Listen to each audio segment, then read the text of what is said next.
When I'm 7, I am made a territorial witch. Explain to us what that means. In the occult, the kingdom of darkness, it's about territories, as the church should have been. Now, each one has a territory, and in that territory, you have like maybe 5,000 or 7,000 witches in a certain territory who are submitting to your powers and to your altars. So you are like in charge of a territory. So I was in charge of southern Uganda and northern Tanzania. So like that was a region which is called the Kagera-Katonga region. Kagera is a river. So they divide the nations by rivers or by mountains. So say from this river to this river is your territory. So I'm made in charge of that territory when I'm 7, the youngest. 7. When I was 7. And did you say you were in charge of 5,000 witches? Over 7. Over 7,000 witches. Over 7,000. And I was meant that as a 7 years, when I was 7 years. So, and, when you are made territorial, leader in the territory, your first assignment is to destroy the one you're taking over from. Wow. So you have to destroy and kill all his priests and his witches, destroy everything, even him, for you to do that. So was that like your first act of murder, so to speak? Yes, the first assignment, because the kingdom of darkness is about destroying. The devil came to kill, destroy, and rob. So you destroy others for you to reign. So the one who is in charge knows if another one is coming, they're coming to fight and kill. So there's that destroying. So I take over the territories and they say this, I remember they would say, this boy is wicked. Others, like they had that human side of them, like pity and love, though they were in witchcraft. But now me, who didn't have any emotion, like raised without emotion, raised without a family, raised in bitterness, raised in anger, in rage, in all kind of hatred. So I could not feel anything like pity, like mercy and what. So when you killed them, you did it by spiritual means, obviously, attacking them in dreams, sicknesses, all sort of things, and they knew they were in a battle with you, with me, because now they know another prince is rising, has to destroy the others. So they attack, you attack, and then if you are able to dislodge them, let them when they die, then you take over the territory. So I took that territory for only 2 years.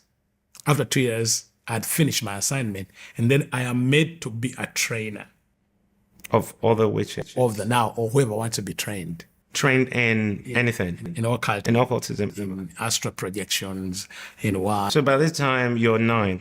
I'm 9. So I'm now beginning to be a trainer. As I said that.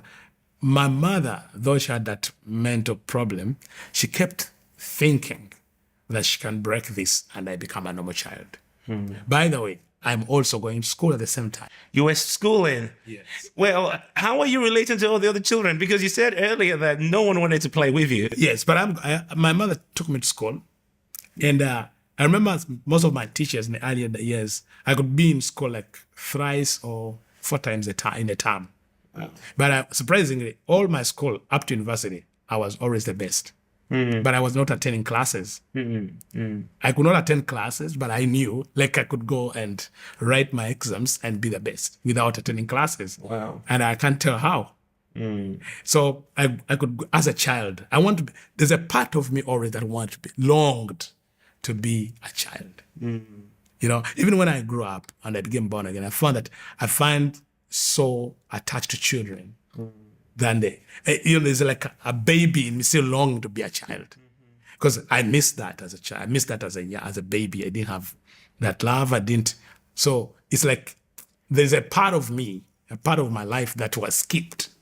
And it's not only me. I believe I've found many people in my ministry of deliverance that their childhood was robbed out. Their childhood was robbed from them. Yes. Yeah. And I know some people watching right now, that may be one of the issues you're dealing with, that your child, a part of you was trapped as a child. I mean that by rape, by abuse, by trauma, exposure to witchcraft, death, accidents, and all this. And when your child is taken away robbed from you, you may find it hard to function in an adulthood unless the Lord can trace back the moment of the trauma, the moment of the abuse, and move and carry you through to bring to a place of healing. Now, for me, my childhood had taken away, though as I was growing up, I want to relate with people. I wanted to be, there's a part of me that longed, I could look at children and want to be like them. But then if I relate with them, then the powers in me could maybe destroy them. And wait, were these powers out of your control? Yes, they're out of my control. Really? Yeah. So I didn't have, You show up and things just happen. and just happen. Give us examples like, because in your book, you were saying something about you looked at someone and they fell over and they And died. I can look at a child like in school and I feel like the child just falls down and collapses and faints. Or I look at a teacher. I remember one time I was in like early years, like after like kindergarten, I looked at the teacher, maybe she shouted at me and she became blind. What? Did she know that that was you that did that to her? Yes.